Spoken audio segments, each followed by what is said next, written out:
शहरयार और शाहजमा की कहानी। कृपा कर हमारे चैनल जंगल सफारी को सब्सक्राइब जरूर करें। धन्यवाद। फारस देश भी हिंदुस्तान और चीन के समान था और कई नरेश उसके अधीन थे। वहाँ का राजा महाप्रतापी और बड़ा तेजस्वी था और न्यायप्रिय होने के कारण प्रजा को प्रिय था। उस बादशाह के दो बेटे थे जिनमें बड़े लड़के का नाम शहरयार और छोटे लड़के का नाम शाहजमा था। दोनों राजकुमार गुणवान, वीर, धीर और शीलवान थे। जब बादशाह का देहांत हुआ तो शहजादा शहरयार गद्दी पर बैठा और उसने अपने छोटे भाई को, जो उसे बहुत मानता था, तातार देश का राज्य, सेना और खजाना दिया। शाहजमा अपने बड़े भाई की आज्ञा में तत्पर हुआ और देश के प्रबंध के लिए समरकंद को, जो संसार के सभी शहरों से उत्तम और बड़ा था, अपनी राजधानी बनाकर आराम से रहने लगा। जब उन दोनों को अलग हुए 10 वर्ष हो गए तो बड़े ने चाहा कि किसी को भेजकर उसे अपने पास बुलाए। उसने अपने मंत्री को उसे बुलाने की आज्ञा दी और मंत्री यह आज्ञा पाकर बड़ी धूमधाम से विदा हुआ। जब वह समरकंद शहर के समीप पहुंचा तो शाहजमा ये समाचार सुनकर उसकी अगवानी को सेना लेकर अपनी राजधानी से रवाना हुआ और शहर के बाहर पहुंचकर मंत्री से मिला। वह उसे देखकर प्रसन्न हुआ। शाहजमा अपने भाई शहरयार का कुशलक्षेम पूछने लगा। मंत्री ने शाहजमा को दंडवत कर उसके भाई का हाल कहा। वह मंत्री बादशाह शहरयार का परम आज्ञा पालक था और उससे प्रेम करता था। शाहजमा ने उससे कहा कि भाई, मेरे अग्रज ने तुम्हें मुझे लेने को भेजा, इस बात से मुझको अत्यंत हर्ष हुआ। उनकी आज्ञा मेरे शिरोधार्य है। अगर भगवान ने चाहा तो 10 दिन में यात्रा की तैयारी करके और शासन में अपना प्रतिनिधि नियुक्त कर तुम्हारे साथ चलूंगा। तुम्हारे और तुम्हारी सेना के लिए खाने पीने का प्रबंध सब यहीं हो जाएगा। अतएव तुम इसी स्थान पर ठहरो। अतएव उसी स्थान पर खाने पीने आदि की व्यवस्था कर दी गई और वे वहां रहे। इस अवसर पर बादशाह ने यात्रा की तैयारियां की और अपनी जगह अपने विश्वास पात्र मंत्री को नियुक्त किया। एक दिन सायं अपनी बेगम से, जो उसे अति प्रिय थी, विदा ली और अपने सेवकों और मुसाहिबों को लेकर समरकंद से चला और अपने खेमे में पहुंचकर मंत्री के साथ बातचीत करने लगा। आधी रात होने पर उसकी इच्छा हुई कि एक बार बेगम से फिर मिलाऊं। वह सबसे छुपकर अकेला ही महल में पहुंचा। बेगम को उसके आने का संदेह तक न था। वह अपने एक तुच्छ और कुरूप सेवक के साथ सो रही थी। शाहजमा सोचकर आया था कि बेगम उसे देखकर अति प्रसन्न होगी। उसे दूसरे मर्द के साथ सोते देखकर एक क्षण के लिए उसे काट मार गया। कुछ संभलने पर सोचने लगा कि कहीं मुझे दृष्टि भ्रम तो नहीं हो गया। लेकिन भलीभांति देखने पर भी जब वही बात पाए तो सोचने लगा, ये कैसा अनर्थ है कि मैं अभी समरकंद नगर की रक्षा भित्ति से बाहर भी नहीं निकला और ऐसा कर्म होने लगा। वह क्रोधाग्नि में जलने लगा और उसने तलवार निकालकर ऐसे हाथ मारे कि दोनों के सिर कटकर पलंग के नीचे आ गए। इसके बाद दोनों शवों को पिछवाड़े की खिड़की से नीचे गड्ढे में फेंककर वह अपने खेमे में वापस आ गया। उसने किसी से रात की बात न बताई। दूसरे दिन प्रातः ही सेना चल पड़ी। उसके साथ के और सब लोग तो हंसी खुशी रास्ता काट रहे थे, किंतु शाहजमा अपनी बेगम के पाप कर्म को याद करके दुखी रहता था और दिनों दिन उसका मुंह पीला पड़ता जाता था। उसकी सारी यात्रा इसी कष्ट में बीती। जब वह हिंदुस्तान की राजधानी के समीप पहुंचा और शहरयार ने ये सुना तो वह अपने सारे दरबारियों को लेकर शाहजमा की अभ्यर्थना के लिए आया। जब दोनों एक दूसरे के पास पहुंचे तो अपने अपने घोड़े से उतरकर गले मिले और कुछ देर तक एक दूसरे की कुशलक्षेम पूछकर बड़े समारोह पूर्वक रवाना हुए। शहरयार ने शाहजमा को उस महल में ठहराया जो उसके लिए पहले से सजाया गया था और जहां से उद्यान दिखाई देता था। वह महल बड़ा और राजाओं के स्वागत योग्य था। फिर शहरयार ने अपने भाई से स्नान करने को कहा। शाहजमा ने स्नान करके नए कपड़े पहने और दोनों भाई महल के मंच पर बैठकर देर तक वार्तालाप करते रहे। सारे दरबारी दोनों बादशाहों के सामने अपने अपने उपयुक्त स्थान पर खड़े रहे। भोजनोपरांत भी दोनों बादशाह देर तक बातें करते रहे। जब रात बहुत बीत गई तो शहरयार अपने भाई को आतिथ्य गृह में छोड़कर अपने महल को चला गया। शाहजमा फिर शोकाकुल होकर अपने पलंग पर आंसू बहाता हुआ लौटता रहा। भाई के सामने वह अपना दुख छुपाए रहा, लेकिन अकेला होते ही उस पर वही दुख सवार हो गया और उसकी पीड़ा ऐसी बढ़ गई जैसे उसकी जान लेकर ही छोड़ेगी। वह एक क्षण के लिए भी अपनी बेगम का दुष्कर्म भुला नहीं पाता था। वह अक्सर हाय हाय कर उठता और हमेशा ठंडी सांसें भरा करता। उसे रातों को नींद नहीं आती थी। इसी दुख और चिंता में उसका शरीर धीरे धीरे घुलने लगा। शहरयार ने उसकी ये दशा देखी तो विचार किया कि मैं शाहजमा से इतना प्रेम करता हूँ और उसकी सुख सुविधा का इतना ख्याल रखता हूँ, फिर भी सदैव ही इसे शोक सागर में निमग्न देखता हूँ। मालूम नहीं इसे अपने राज्य की चिंता खाई जाती है या अपनी बेगम का विछोह सताता है। मैंने इसे यहाँ बुलाकर बेकार ही इसे शोक संताप में डाल दिया। अब उचित होगा कि इसे समझा बुझाकर और उत्तम भेंट वस्तुएं देकर समरकंद वापस भेज दूं ताकि इसका दुख दूर हो सके। ये सोचकर उसने हिंदुस्तान देश की बहुमूल्य वस्तुएं थालों में लगाकर शाहजमा के पास भेजी और उसका जी बहलाने के लिए तरह तरह के खेल तमाशे करवाए, लेकिन शाहजमा की उदासी कम नहीं हुई बल्कि बढ़ती ही गई। फिर शहरयार ने अपने दरबारियों से कहा कि सुना है यहाँ से 2 दिनों की राह के बाद एक घना जंगल है और वहाँ अच्छा शिकार मिलता है, इसलिए मैं वहाँ शिकार खेलने जाना चाहता हूँ। तुम लोग भी तैयार होकर मेरे साथ चलो और शाहजमा से भी चलने को कहो, क्योंकि शिकार में उसका जी लगेगा और उसका चित्त प्रसन्न होगा। शाहजमा ने निवेदन किया कि मेरी तबीयत ठीक नहीं है, इस कारण मुझे शिकार पर जाने से माफ करें। शहरयार ने कहा, अच्छी बात है, अगर तुम्हारा यही रहने को जी चाहता है तो रहो, लेकिन मैं तैयारी कर चुका हूँ, मेरे अपने भृत्यों के साथ शिकार के लिए जाता हूँ। शहरयार के जाने के बाद शाहजमा ने अपने निवास स्थान के द्वार अंदर से बंद कर लिए और एक खिड़की पर जा बैठा। वहां से शाही महल का उद्यान दिखाई देता था। शाहजमा सुवासित पुष्पों और पक्षियों के कलरव से अपना जी बहलाने लगा, लेकिन मकान और बाग की शोभा से जी बहलाने पर भी उसे अपनी पत्नी के दुराचार की कचोट बनी रहती। जब संध्या हुई तो शाहजमा ने देखा कि राजमहल का एक चोर दरवाजा खुला और उसमें से शहरयार की बेगम 20 अन्य स्त्रियों के साथ निकली। वे सब उत्तम वस्त्रों और अलंकारों से शोभित थीं और इस विश्वास के साथ कि सब लोग शिकार पर चले गए हैं, बाग में आ गई। शाहजमा खिड़की में छुपकर बैठ गया और देखने लगा कि वे क्या करती हैं। दासियों ने उन लबादों को उतार डाला जो पहनकर वे महल से निकली थी।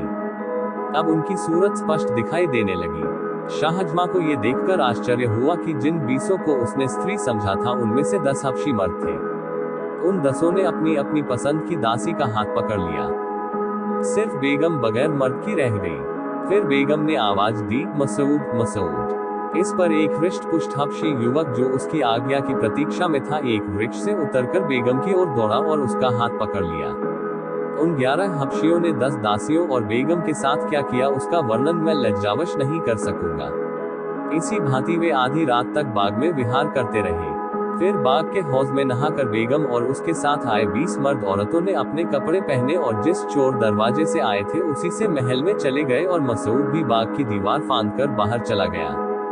ये कांड देखकर शाहजमा को घोर आश्चर्य हुआ। उसने सोचा कि मैं तो दुखी हूँ ही, मेरा बड़ा भाई मुझसे भी अधिक दुखी है। यद्यपि वह अत्यंत शक्तिशाली और वैभवशाली है, तथापि इस दुष्कर्म को रोकने में असमर्थ है। फिर मैं इतना शोक क्यों करूं? जब मुझे मालूम हो गया कि यह नीच कर्म संसार में अक्सर ही होता है तो मैं बेकार ही स्वयं को शोक सागर में डुबोए दे रहा हूँ। ये सोचकर उसने सारी चिंता छोड़ दी और साधारण रूप से रहने लगा। पहले उसकी भूख मिट गई थी, अब वह जाग गई और वह नाना प्रकार के स्वादिष्ट व्यंजन मंगाकर खाने लगा और संगीत नृत्य आदि का आनंद लेने लगा। जब शहरयार शिकार से लौटा तो शाहजमा ने बड़ी प्रसन्नता पूर्वक उसका स्वागत किया। शहरयार ने उसे शिकार किए हुए बहुत से जानवर दिखाए और कहा कि बड़े खेद की बात है कि तुम शिकार पर नहीं गए, वहाँ बड़े आनंद की जगह है। शाहजमा बादशाह की हर बात का हंसी खुशी उत्तर देता था। शहरयार ने सोचा था कि वापसी पर भी शाहजमा को दुख और शोक में डूबा पाएगा, लेकिन इसके विपरीत उसे प्रसन्न और संतुष्ट देखकर बोला, ऐ भाई, भगवान को बड़ा धन्यवाद है कि मैंने थोड़ी ही अवधि में तुम्हें प्रसन्न और व्याधि मुक्त देखा। अब मैं तुम्हें सौगंध देकर एक बात पूछता हूँ, तुम वह बात जरूर बताना। शाहजमा ने कहा, जो बात भी आप पूछेंगे मैं अवश्य बताऊंगा। शहरयार ने कहा, जब तुम अपनी राजधानी से यहाँ आए थे तो मैंने तुम्हें शोक सागर में डूबा देखा था। मैंने तुम्हारा चित्त प्रसन्न करने के लिए अनेक उपाय किए, भांति भांति के खेल तमाशे करवाए, किंतु तुम्हारी दशा जैसी की तैसी रही। मैंने बहुत सोचा कि इस दुख का कारण क्या हो सकता है, किंतु इसके सिवा कोई कारण समझ में नहीं आया कि तुम्हें अपनी बेगम के विछोह का दुख है और राज्य प्रबंध की चिंता है। किंतु अब क्या बात हुई जिससे तुम्हारा दुख और चिंता दूर हो गई? शाहजमा ये सुनकर मौन रहा, किंतु जब शहरयार ने बार बार यही प्रश्न पूछा तो वह बोला, आप मेरे मालिक हैं, मुझसे बड़े हैं। मैं इस प्रश्न का उत्तर न दूंगा क्योंकि इसमें बड़ी निर्लजता की बात है। शहरयार ने कहा कि जब तक तुम मुझे यह न बताओगे तब तक मुझे चैन न आएगा। शाहजमा ने विवश होकर अपनी बेगम के कुकर्म का सविस्तार वर्णन किया और कहा कि मैं इसी कारण दुखी रहता था। शहरयार ने कहा, भैया, ये तो तुमने बड़े आश्चर्य की असंभव सी बात बताई। ये तो तुमने बड़ा अच्छा किया कि ऐसी व्यभिचारिणी को उसके प्रेमी सहित मार डाला। इस मामले में कोई तुम्हें अन्यायी नहीं कह सकता। मैं तुम्हारी जगह होता तो मुझे एक स्त्री को मारने से संतोष न होता, 1000 स्त्रियों को मार डालता। बताओ कि मेरे बाहर जाने पर यह शोक किस प्रकार दूर हुआ।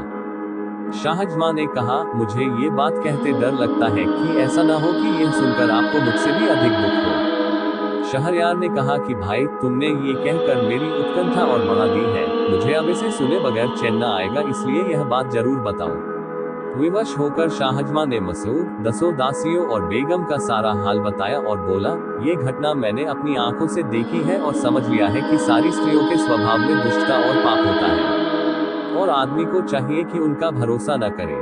मुझे ये सारा कांड देखकर अपना दुख भूल गया है और इसीलिए मैं निरोग और प्रसन्नचित दिखाई देता हूँ। ये हाल सुनकर भी शहरयार को अपने भाई के कथन पर विश्वास न हुआ। वह क्रोध स्वर में बोला, क्या हमारे देश की सारी बेगमें व्यभिचारिणी है? मुझे तुम्हारे कहने का विश्वास नहीं होगा जब तक मैं खुद अपनी आंखों से यह न देख लूं। संभव है तुम्हें भ्रम हुआ हो। शाहजमां ने कहा, भाई साहब, आप खुद देखना चाहते हैं तो ऐसा कीजिए कि दोबारा शिकार के लिए आज्ञा दीजिए। हम आप दोनों फौज के साथ शहर से कूच करके बाहर चले। दिन भर अपने खेमों में रहे और रात को चुपचाप इसी मकान में आ बैठे। फिर निश्चय ही आप वह सारा व्यापार अपनी आंखों देख लेंगे जो मैंने आपको बताया है। शहरयार ने यह बात स्वीकार करके दरबारियों को आज्ञा दी कि कल मैं फिर शिकार को जाऊंगा। अतः दूसरे दिन प्रातःकाल ही दोनों भाई शिकार को चले और शहर के बाहर जाकर अपने खेमों में ठहरे। जब रात हुई तो शहरयार ने मंत्री को बुलाकर आज्ञा दी कि मैं एक जरूरी काम से जा रहा हूँ, तुम फौज के किसी आदमी को यहाँ से जाने न देना। तत्पश्चात दोनों भाई घोड़ों पर सवार होकर गुप्त रूप से शहर में आए और सवेरा होने के पहले ही शाहजमां के महल की उसी खिड़की में आ बैठे जिससे शाहजमां ने सारा कांड देखा था। सूर्योदय के पूर्व ही महल का चोर दरवाजा खुला और कुछ देर में बेगम अपने उन्हीं स्त्री वेशधारी हबशियों के साथ वहां से निकलकर बाग में आई और मसूद को पुकारा। ये सारा हाल जो न कहने के योग्य है न सुनने के देखकर शहरयार अपने मन में कहने लगा कि हे भगवान, ये कैसा अनर्थ है कि मुझ जैसे महान नृपति की पत्नी ऐसी व्यभिचारिणी हो। फिर वह शाहजमां से बोला कि यह अच्छा रहेगा कि हम इस क्षणभंगुर संसार को, जिसमें एक क्षण आनंद का होता है दूसरा दुख का, छोड़ दें और अपने देशों और सेनाओं का परित्याग करके अन्य देशों में शेष जीवन काटे और इस घृणित व्यापार के बारे में किसी से कुछ न कहें। शाहजमां को ये बात पसंद नहीं आई, किंतु अपने भाई की अत्यंत दुखी दशा देखकर उसने इनकार करना ठीक न समझा और बोला, भाई साहब, मैं आपका अनुचर हूँ और आपकी आज्ञा को पूर्ण रूप से मानूंगा, लेकिन मेरी एक शर्त है। जब आप किसी व्यक्ति को अपने से अधिक इस दुर्भाग्य से पीड़ित देखें तो अपने देश को लौटाएं। शहरयार ने कहा, मुझे तुम्हारी यह शर्त स्वीकार है, लेकिन मेरा विचार है कि संसार में किसी मनुष्य को हमारे जैसा दुख नहीं होगा। शाहजमां ने कहा, थोड़ी सी ही यात्रा करने पर आपको इस बात का पता अच्छी तरह से चल जाएगा। अतएव वे दोनों छुपकर एक सुनसान रास्ते से नगर के बाहर एक ओर को चले। दिन भर चलने के बाद रात को एक पेड़ के नीचे लेटकर सो रहे। दूसरे दिन प्रातःकाल वे वहां से भी आगे चले और चलते चलते एक मनोरम वाटिका में पहुंचे जो एक नदी के तट पर बनी हुई थी। इस वाटिका में दूर दूर तक घने और बड़े बड़े वृक्ष लगे थे। वहां एक वृक्ष के नीचे बैठकर वे सुस्ताने लगे और बातचीत करने लगे। थोड़ी ही देर हुई थी कि एक भयानक शब्द सुनकर दोनों अत्यंत भयभीत हुए और कांपने लगे। कुछ देर में देखा कि नदी के जल में दरार हुई और उसमें से एक काला खंभा निकलने लगा। वह इतना ऊंचा हो गया कि उसका ऊपरी भाग आकाश के बादलों में लुप्त हो गया। ये कांड देखकर दोनों भाई और भी भयभीत हुए और एक ऊंचे वृक्ष पर चढ़कर उसकी डालियों और पत्तों में छुपकर बैठ गए। उन्होंने देखा कि काला खंभा नदी के तट की ओर बढ़ने लगा और तट पर आकर एक महाभयानक दैत्य के रूप में परिवर्तित हो गया। अब वे दोनों और भी घबराए और एक और ऊंची डाल पर जा बैठे। दैत्य नदी तट पर आया तो उन्होंने देखा कि उसके सिर पर एक शीशे का बड़ा और मजबूत संदूक है जिसमें पीतल के 4 ताले लगे हैं। दैत्य ने नदी तट पर आकर सिर से संदूक उतारा और उसी वृक्ष के नीचे रख दिया जहां दोनों भाई छुपे थे। फिर उसने कमर से लटकती हुई 4 चाबियों से संदूक के चारों ताले एक एक करके खोले। संदूक खोला तो उसमें से एक अति सुंदर स्त्री निकली जो उत्तम वस्त्राभूषणों से अलंकृत थी। दैत्य ने स्त्री को प्रेम दृष्टि से देखा और कहा, प्रिय, तू सुंदरता में अनुपम है। बहुत दिन हो गए जब मैं तुझे तेरे विवाह की रात को उड़ा लाया था। इस सारे काल में तू बड़ी निष्कलंक और मेरे प्रति वफादार रही है। मुझे इस समय बड़ी नींद आ रही है, इसलिए तेरे निकट सोना चाहता हूँ। ये कहकर वह महाभयानक आकृति वाला दैत्य उस स्त्री की जंघा पर सिर रख कर सो रहा। उसका शरीर इतना विशाल था कि उसके पांव नदी के जल को छू रहे थे।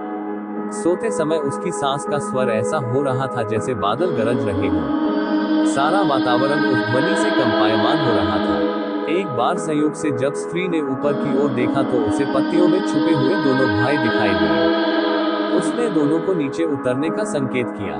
उसके उद्देश्य को समझकर दोनों का भय और बढ़ा। दोनों ने इशारे ही से उससे विनती की कि हमें पेड़ ही पर छुपा रहने दो। स्त्री ने धीरे से दैत्य का सिर अपनी गोद से उतारकर पृथ्वी पर रख दिया और उठकर उनको धैर्य देते हुए बोली कि कोई भय की बात नहीं है, तुम नीचे उतर आओ और मेरे समीप बैठो। उसने ये भी धमकी दी कि अगर ना आओगे तो मैं दैत्य को जगा दूंगी और वह तुम दोनों को समाप्त कर देगा। ये सुनकर वे बहुत डरे और चुपचाप नीचे उतर आए। वह स्त्री मुस्कुराती हुई दोनों का हाथ पकड़कर एक वृक्ष के नीचे ले गई और उनसे अपने साथ संभोग करने को कहा। पहले तो उन दोनों ने इनकार किया, किंतु फिर उसकी धमकी से डरकर वह जैसा चाहती थी उसके साथ कर दिया। इसके बाद स्त्री ने उनसे उनकी एक एक अंगूठी मांग ली। फिर उसने एक छोटी सी संदूकची निकाली और उनसे पूछा कि जानते हो इसमें क्या है और किस लिए है। उन्होंने कहा, हमें नहीं मालूम, तुम बताओ इसमें क्या है। उस सुंदरी ने कहा, इसमें उन लोगों की निशानियां हैं जो तुम्हारी तरह मुझसे संबंध कर चुके हैं। ये 98 अंगूठियां थीं और तुम्हारी 2 मिलने से 100 हो गई। इस दैत्य की इतनी कड़ी निगरानी के बाद भी मैंने 100 बार ऐसी मनमानी की है। ये दुराचारी दैत्य मुझ पर इतना आसक्त है कि क्षण भर के लिए भी मुझे अपने से अलग नहीं करता और बड़ी देखभाल के साथ मुझे इस शीशे के संदूक में छुपाकर समुद्र की तलहटी में रखता है। लेकिन उसकी सारी चालाकी और रक्षा प्रबंध पर भी मैं जो चाहती हूँ वो करती हूँ और इस बेचारे का सारा प्रबंध बेकार हो जाता है। अब मेरे हाल से तुम समझ लो कि स्त्री जब कामासक्त होती है तो कोई भी उसे दुष्कर्म से रोक नहीं सकता। इसके पश्चात वह उनकी अंगूठियां लेकर अपनी जगह आई। उसने दैत्य का सिर फिर अपनी गोद में रख लिया और इन दोनों को संकेत किया कि चले जाओ। दोनों वहां से चल दिए और जब बहुत दूर निकल गए तो शाहजहां ने अपने बड़े भाई शहरयार से कहा, देखिए, इतनी सुरक्षा और कड़े प्रबंध पर भी यह स्त्री अपने मन की अभिलाषा पूरी कर रही है। ये भी देखिए कि दैत्य को उस पर कितना विश्वास है और वह उसकी निष्कलंकता की कैसी प्रशंसा कर रहा था। अब आप ही न्यायपूर्वक बताएं कि इस बेचारे पर हम लोगों से अधिक दुर्भाग्य है या नहीं। हम जो बात ढूंढने निकले थे वह हमें मिल गई। अब हमें चाहिए कि अपने अपने देशों को चले और किसी स्त्री से विवाह न करें, क्योंकि शायद ही कोई स्त्री निष्पाप हो। चुनांचे शहरयार ने अपने छोटे भाई के कहने के अनुसार ही काम किया और वहां से दोनों शहरयार की राजधानी को चले। 3 रातों बाद वे अपनी सेनाओं में पहुंचे। शहरयार ने आगे शिकार पर न जाना चाहा और राजधानी को वापस आ गया। महल में जाकर उसने मंत्री को आज्ञा दी कि वह बेगम को ले जाकर मृत्युदंड दे। मंत्री ने बादशाह की आज्ञानुसार ऐसा ही किया। फिर शहरयार ने 10 व्याभिचारिणी दासियों को अपने हाथ से मार डाला। इसके बाद शहरयार ने सोचा कि कोई ऐसा उपाय करूं कि विवाह के बाद मेरी बेगम कुकर्म का अवसर ही ना पा सके। अतएव उसने निश्चय किया कि रात को विवाह करूं और सवेरे ही बेगम को मरवा दूं। तत्पश्चात उसने अपने भाई शाहजहां को विदा किया। वह शहरयार की दी हुई अमूल्य भेंटों को लेकर अपनी सेना के साथ समरकंद चला गया। शाहजहां के जाने के बाद अपने प्रधानमंत्री को आज्ञा दी कि वह विवाह हेतु किसी सामंत की बेटी को लाए। प्रधानमंत्री ने एक अमीर की बेटी ला खड़ी की। शहरयार ने उससे विवाह किया और रात भर उसके साथ बिताकर सुबह मंत्री को आज्ञा दी कि इसे ले जाकर मार डालो और रात के लिए फिर किसी सरदार की सुंदरी बेटी मेरे विवाहार्थ ले आना। मंत्री ने उस बेगम को मार डाला और शाम को एक और अमीर की बेटी ले आया और दूसरे दिन उसे भी ले जाकर मार डाला। इसी प्रकार शहरयार ने सैकड़ों अमीरों सरदारों की बेटियों से विवाह किया और दूसरी सुबह उन्हें मरवा डाला। अब सामान्य नागरिकों की बारी आई। साथ ही इस जघन्य अन्याय की बात सब जगह फैल गई। सारे नगर में शोक, संताप और रोदन की आवाजें उठने लगी। कहीं पिता अपनी पुत्री को मृत्यु पर 8-8 आंसू रोता था, कहीं लड़की की माता पछाड़े खाती थी। जो कन्याएं अभी तक बच रही थीं, उनके माता पिता और सगे संबंधी अत्यंत दुखी रहते थे। कई लोग अपनी बेटियों को लेकर देश छोड़ गए और अन्य देशों में जा बसे। वहां के मंत्री की 2 कुंवारी बेटियां थीं। बड़ी का नाम शहरजाद और छोटी का नाम दुनियाजाद था। शहरजाद अपनी बहन और सहेलियों से अधिक तीक्ष्ण बुद्धि थी। वह जो बात भी सुनती या किसी पुस्तक में देखती उसे कभी नहीं भूलती थी। वार्तालाप के गुण में भी प्रवीण थी। उसे बहुत प्राचीन मनीषियों की आख्यायिकाएं और कविताएं जुबानी याद थी और स्वयं गद्य पद्य रचना में निपुण थी। इन सारे गुणों के अतिरिक्त उसमें अद्वितीय सौंदर्य भी था। एक दिन उसने पिता से कहा कि मैं आपसे कुछ कहना चाहती हूँ, लेकिन आपको मेरी बात माननी होगी। मंत्री ने कहा, यदि तेरी बात मानने योग्य होगी तो मैं अवश्य मानूंगा। शहरजाद ने कहा कि मेरा निश्चय है कि मैं बादशाह को इस अन्याय से रोकूं जो वह कर रहा है, और जो कन्याएं अभी बची हैं उनके माता पिता को चिंता मुक्त कर दूं। मंत्री ने कहा, बेटी, तुम ये हत्याकांड किस प्रकार रोक सकती हो? तुम्हारे पास कौन सा उपाय ऐसा हो सकता है जिससे यह अन्याय बंद हो? शहरजाद बोली, यह आपके हाथ में है। मैं आपको अपनी सौगंध देकर कहती हूँ कि मेरा विवाह बादशाह के साथ कर दीजिए। मंत्री यह सुनकर कांपने लगा और बोला, बेटी, तू पागल हो गई है क्या जो ऐसी वाहियात बातें कर रही है? क्या तुझे बादशाह के प्रण का पता नहीं है? तू सोच समझकर बात किया कर। तू किस तरह बादशाह को इस अन्याय से रोक सकेगी? बेकार ही अपनी जान गंवाएगी। शहरजाद ने कहा, मैं बादशाह के प्रण को भली भांति जानती हूँ, परंतु अपने इस विचार को किसी प्रकार न छोड़ूंगी। यदि मैं अन्य कन्याओं की भांति मारी गई तो इस असार संसार से मुक्ति पा जाऊंगी, और अगर मैंने बादशाह को इस अत्याचार से विमुक्त कर दिया तो अपने नगर निवासियों का बड़ा हित कर सकूंगी। मंत्री ने कहा, मैं किसी प्रकार तेरी यह इच्छा स्वीकार नहीं कर सकता। मैं तुझे जानते बूझते ऐसी विकट परिस्थिति में कैसे डाल सकता हूँ? अजीब सी बात है कि तू मुझसे कहती है कि मेरी मौत का सामान कर दो। कौन सा पिता ऐसा होगा जो अपनी प्यारी संतान के लिए ऐसा करने का सोच भी सकेगा? तुझे चाहे अपने प्राण प्यारे न हो, लेकिन मुझसे यह नहीं हो सकता कि तेरे खून से हाथ रंगूं। शहरजाद फिर भी अपनी जिद पर अड़ी रही और विवाह की प्रार्थी रही। मंत्री ने कहा, तू बेकार ही मुझे गुस्सा दिला रही है। आखिर क्यों तू मरना चाहती है? क्यों अपने प्राणों से इतनी रुष्ट है? सुन ले, जो भी व्यक्ति किसी काम को बगैर सोच विचार के करता है उसे बाद में पछताना पड़ता है। मुझे भय है कि तेरी दशा उस गधे की तरह न हो जाए जो सुख से रहता था किंतु मूर्खता के कारण दुख में पड़ा।